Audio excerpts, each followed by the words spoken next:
Good evening. We bring you the latest in the world of sports. I'm Paulo Del Rosario. And we give you the conversations you want to hear from your favorite icons and athletes. I'm Bea Diaz-Fabros. In tonight's Game Plan, we'll break down how the Ateneo Blue Eagles outlasted the UP Fighting Maroons in Game 2 of the UAAP Season 84 Finals. We'll also talk more UAAP basketball finals as we hear courtside stories from Doreen Sway Baguio and Julia Vargas.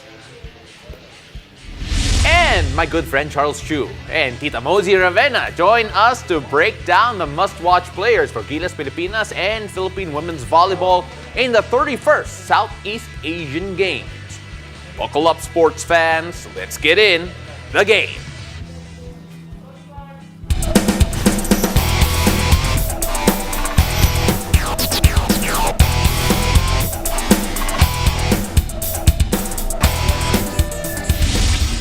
UAAP fans, we have a series. The Ateneo Blue Eagles successfully extend their bid for the title after a thrilling Game 2 win over the UP Fighting Maroons. Bea Diaz-Fabros' heart breaks.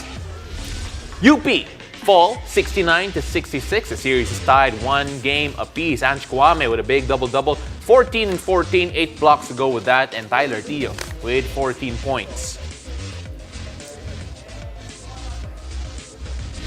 The game caught up with coaches Tab Baldwin and Goldwyn Monteverde to get their thoughts after Game 2. It was obviously a very tough encounter, and it felt an awful lot like Game 1, where we had a good lead, a healthy lead, and UP just fights. They fight back. They do the things that they do well. They hammer the offensive boards. They attack the rim.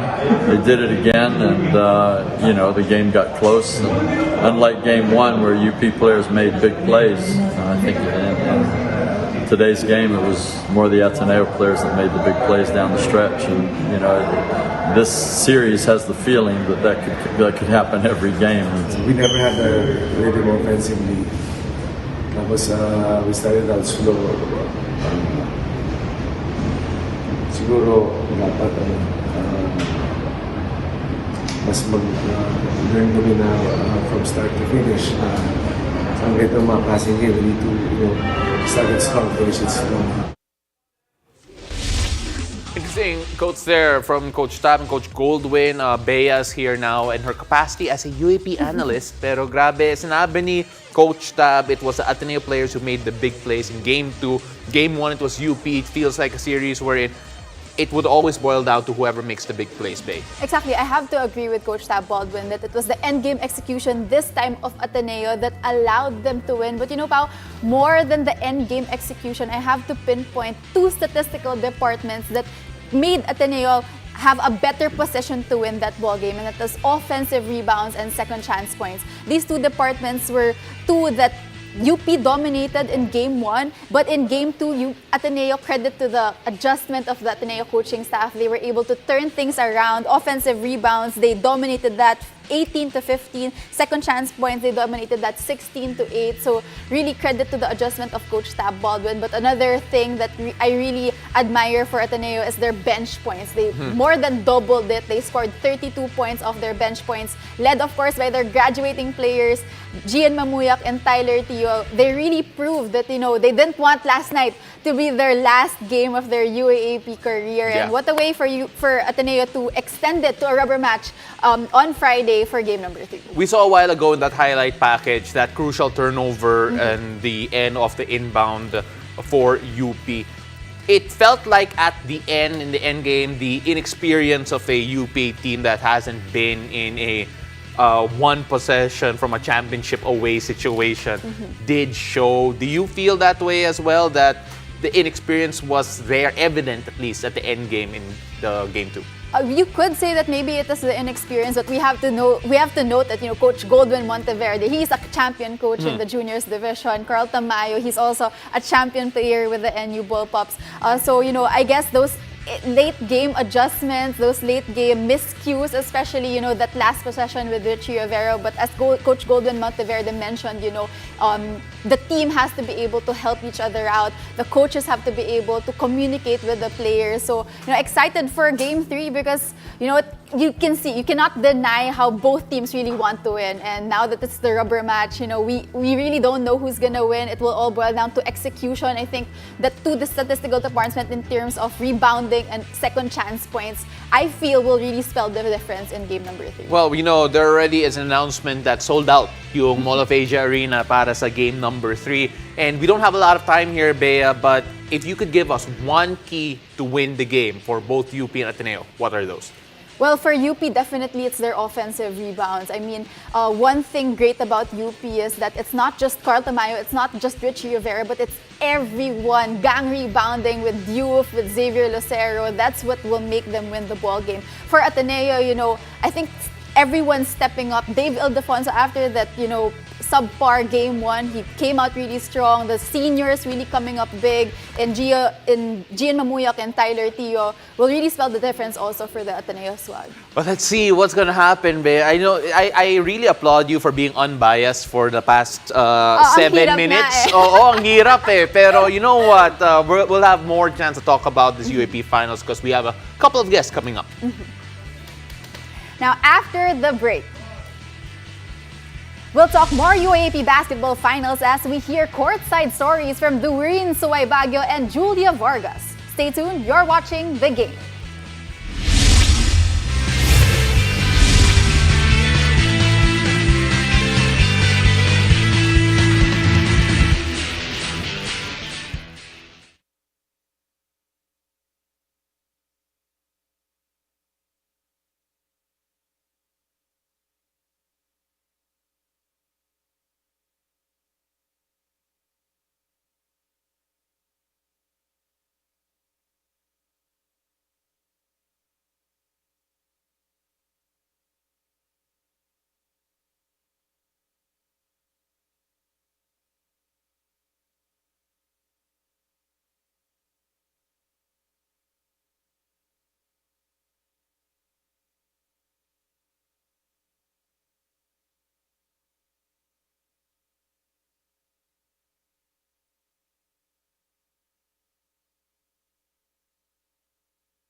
There's no other way for the UAAP season's 84 men's basketball tournament to end but in a winner-take-all final face-off between top seed at Ateneo Blue Eagles and their challengers, the UP Fighting Maroons. With tons of storylines to watch, it's time to get the inside scoop about the characters of the Battle of Katipunan from their hard-working correspondents from UP, Doreen Baguio, and of course from Ateneo, Julia Vargas. Girls, good evening and welcome back to the game. Good evening. Thank you. Yeah, First- Julia, I'm so sorry. She said that she won't talk to you. So I'll Ay, let you talk to grabe naman. Doreen muna. Okay, Oo. no bias, but UP first. Doreen, now let's get it into business. Let's talk about Zave Lucero. First year in the UAAP, already Yeah. part of the Mythical Five. His intensity on the court is 100 every game. Yeah. But Yeah. you mentioned you actually have stories to tell that off the court, he's this calm and very Yeah. quiet guy. Yeah, so nakwento ni Coach mo na how Zave is on the court is different nga from how he is off court. On the court, we see him as aggressive, assertive. But off the court, he's a generally laid-back guy with a quiet confidence in him. And nakwento din ni Coach mo na he's very well loved by his teammates. Nakausap ko actually si Antonio Eusebio. Yeah. And nakwento niya na he's really chill. Xavier's really chill, very funny off court, and he really looks up to him. And he's just happy that Xavier's getting the recognition he deserves. Well, yeah. Go And ahead. even based on your own personal experience with Zave, you also noticed that he Yeah. is that calm and very Yeah. shy guy off the court. Yeah, he's a good person. I actually, may kwento ako dyan. Kasi there was one time, first round of eliminations, na-feel ko na, I was worried na baka na-anoy na sila sa akin kasi I was asking questions, especially in the setup na we can't go to practices, right? Yeah. So after our call, Xavier was like, don't ever feel like a burden because you're not. Oh. Yeah, he said that. And it's a small act of kindness, but it meant so much to me at that time. That's really great. Zave, if you're listening, and you should be, feel free to come on the show. We can talk about Doreen behind her back. No, but Julia, since Bea won't talk to you, I'll talk to you. Don't worry. talk to her. Thank you. So, si Ange Kwame, obviously newly minted Yes. MVP, Coach Sandy, we all loved him in the basketball circles, and he has only great things to say about Ange. Yeah, well, I was talking to him this morning and he was telling me how proud he was of Ange. And of course, the team's really proud of him as well because he's come so far. Like, he really started from scratch and the way he built himself up. And they believe that he truly deserves this title. But of course, Ange is a very humble guy. He doesn't want all the attention on him, so Yeah. he wants that focus to go on the team and at the task at hand, which is the finals game tomorrow. Yeah, you know, si Ange Kwame, he adds so much, stats Yeah. for this Ateneo team. But it's not just that, is it?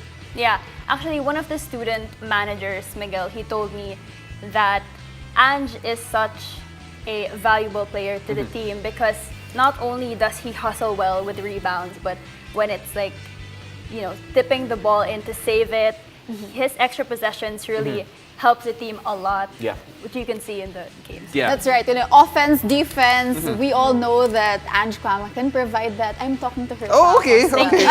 Pero your next question is directed to... For Doreen. Doreen, we all know that all players have that pre-game routine, Yeah. but for UP in particular, they also have that post-game Yeah. routine. Can you tell us a little bit more about that? So every after game, whether it's a win or a loss, nagmi-meeting sila sa kwarto ni Brix Ramos. They call it the chill room. So doon sila Chill kakain room. together, kakanta, TikTok live, do anything, hang out lang after a game, and to process what happened in the game and how to improve moving forward. I know that's good that even without the coaches, the Yeah. players themselves are able to, talk amongst themselves and be honest with one another. It's a Yeah. great thing about the team. I would love to be a fly on the wall for their chill room. And, Makarinig lang kung ano yung oo nga pinag-uusapan nila. Exactly. Julia, obviously, Ateneo fans, UP fans, very Yeah. excited for tomorrow. What did you hear from Coach Sandy about the upcoming finals? Well, he told me the job is still not over. It's very far from over because they're all aware that they have a very tough opponent, which is UP, and they're working twice as hard, 3 times as hard, 4 times as Yeah. hard Yeah. to really secure that win. So I'm excited for everyone to see what they have prepared for tomorrow. I'm so glad to hear that. But we still have a bit of time, and I cannot leave this show without the two of you being friends at the end of it. Bea, you can tell her that she's been doing a great job. Oh, yes, of course. So far this season. All the UAAP Oo. correspondents now, Doreen Suebaggio, Julia Vargas, and all the other UAAP correspondents have been working so hard. And sometimes, we tend to forget not just the student athletes, but also them working so hard for the UAAP. So congratulations and thank you for a job well done this UAAP season. Ladies, thank you. And you see, now you're friends. Now you can talk after the show. Oh my goodness. All is good. All is good. When we return, we'll break down the must-watch players for Gilas Pilipinas and the Philippine women's volleyball in the 31st Southeast Asian Games. Stay tuned. You're watching The Game.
The 31st Southeast Asian Games are officially underway in Vietnam. Let's check out the players representing Gilas Pilipinas. Pao, take us through the list. Sure, my pleasure. So first of all, it is a PBA-laden lineup with a couple of familiar names there that we all know and love. And of course, Lebron Lopez trying to impress amongst the star names here for Coach Chot Reyes.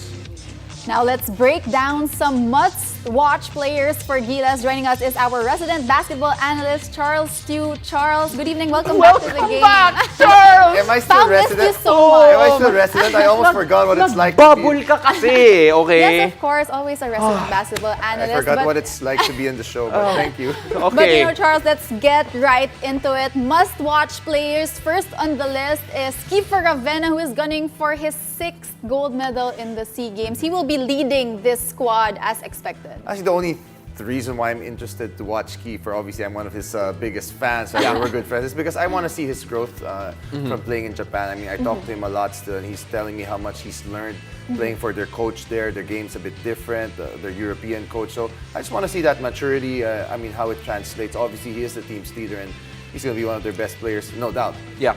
Junmar Fajardo, of course, part of this lineup. He's still, you know, I would say not fully back to his powers based on his last PBA conference. But here in SEA Games, a chance to flex his muscles against competition that have beefed up with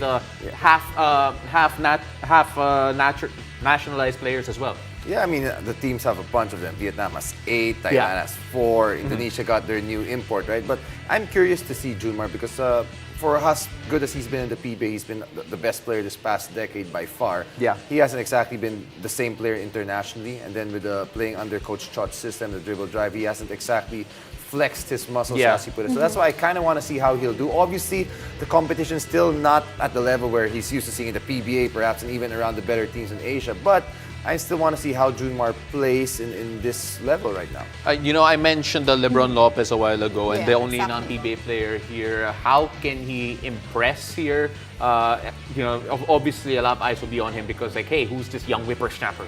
Yeah, and he's obviously drawn a lot of attention. Supposed to be playing in the States right now, but he, unfortunately for him, he's still here. But he is a great athlete. I want to see his development the last 2 years. It's really hard for these guys who haven't played any organized basketball. I'm sure they're training, but playing in a real live game setup is a different story. So I want to see his growth. I mean, I just saw him in the Ateneo game, and he looks bigger than we've been with him in the youth program, but he's solid. And because obviously we're the favorite team, he's going to get a chance to play. So it will be a good chance for a lot of the fans who haven't seen him play much.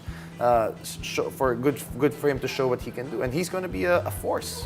Now, Charles, we have a little bit more time now. There's no other short of expectation but gold for this team. But we all know that other teams are beefing up their lineup. Who do you think will be the biggest threat to the gold medal of Gilas this time? Well, the only 3 teams I could see are Indonesia, Viet, and Thailand. Obviously, Indonesia, Coach Raiko, I still text him. He has his new import, Bolden. He's been wanting him for a while. His main guys are there. Jawato came back from an injury. Yeah. He's playing. Their kid who's been playing the NBA Australia programs with them. And then Thailand has 4 naturalized players. They have 1 guy playing in the G League. Yeah. So that's going to be solid. And Viet has 8 guys who are, Yeah. not FIBA eligible, Not FIBA eligible, but they can play here. So Yes. it should be interesting. I hope it is. Yeah, same. Charles, thank you very much for coming over. And you know what? Next time we're going to give you an hour. No, into the show. I'm I happy. know, I'm more happy time like next this. time. I'm happy like this. No, Thank you cannot so be. much, I will Charles. always you, make the Charles. trip. Thank you also Thank for you. having me. Meanwhile, let's check out the roster for our women's volleyball team. Pao, who do we have?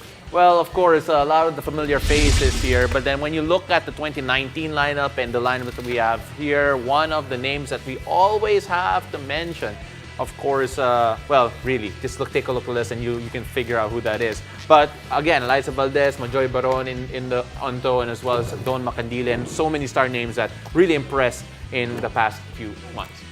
Now, joining us also tonight is our resident volleyball analyst, Mosey Ravena. Mosey, good evening and welcome back to the game. Good evening, Pao and Bea. Now, Mosey, the first thing that I see when I look at the lineup is Jaja Santiago. She was not in the lineup in 2019. We missed her also in the PVL action. But how big does she actually increase the chances of us getting a podium finish with her in the lineup?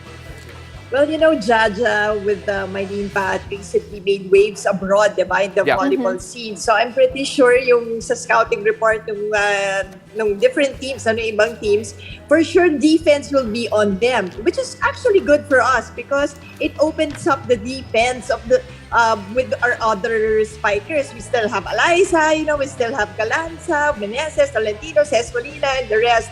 So that's actually parang good for us also. But Jaja as big as she is, also a big factor in playing in this year's SEA Games. Siyempre, look at we can all naman, we all read and saw how she improved this year playing in Japan. And di ba nagkaka-award pa siya and all of that. So, I mean, that's just a big boost for the women's team. Tita Mose, another player we have to watch. We mentioned Mylene Pa. You mentioned Mylene Pa a while ago. And of course, I feel like we're still watching her improve almost week by week after her exposure as an import. What do you see from her?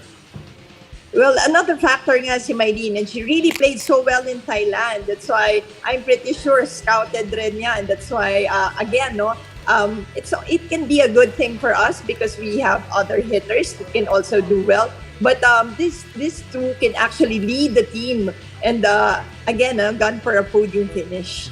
Tita Mose, when you look at this team and you look at how promising this group is, how competitive do you feel this team would be in this particular SEA Games? You know, with Thailand having new faces and younger players, I guess parang that obviously, syempre, we still have to worry about them. But at least yung team natin has maturity, and I guess they can use that as an advantage in their games. And syempre, like last SEA Games, tight pa rin yung games against Vietnam and Indonesia. But now, parang hopeful ako that they'll play better against these teams. Well, definitely, Mosey, we are waiting for this volleyball squad of ours to finally get that podium finish. So thank you so much for your time, Mosey Ravenna. Thank you. Now catch the opening ceremony of the 31st Southeast Asian Games tonight. It will air live on One Sports and One Sports Plus at 9 p.m. Olympic pole vaulter E.J. Obiena will be the flag bearer of Team Philippines. Pao, take us through the early list of medalists for our country and the overall tally in the competition so far. All right, so take a look at this medal tally that we have over here. Obviously, the host Vietnam, already 10 gold medals. At di pa nag-open officially yung SEA Games. Pero Team Philippines, already 5 silver medals as well as 5 bronze. First gold courtesy of Pencak Silat. And that is actually a sport that we assume that we're going to get a lot of medals in. They've always been competitive, so congratulations to them. And we can't wait to see how the rest of Team Philippines goes. There it is, Mary Francine Padios, the Pencak Silat gold medalist so far. Already silver in Courage, rowing, and beach handball, bronze as well in Pencak Silat and Courage. Still, long way to go here. Excited to see how our national team athletes will do in the upcoming 31st Southeast Asian Games. Definitely, we wish the best for our athletes. Thank you for joining us. I'm Bea Daes Fabros. And I'm Paulo Del Rosario, and this has been The Game.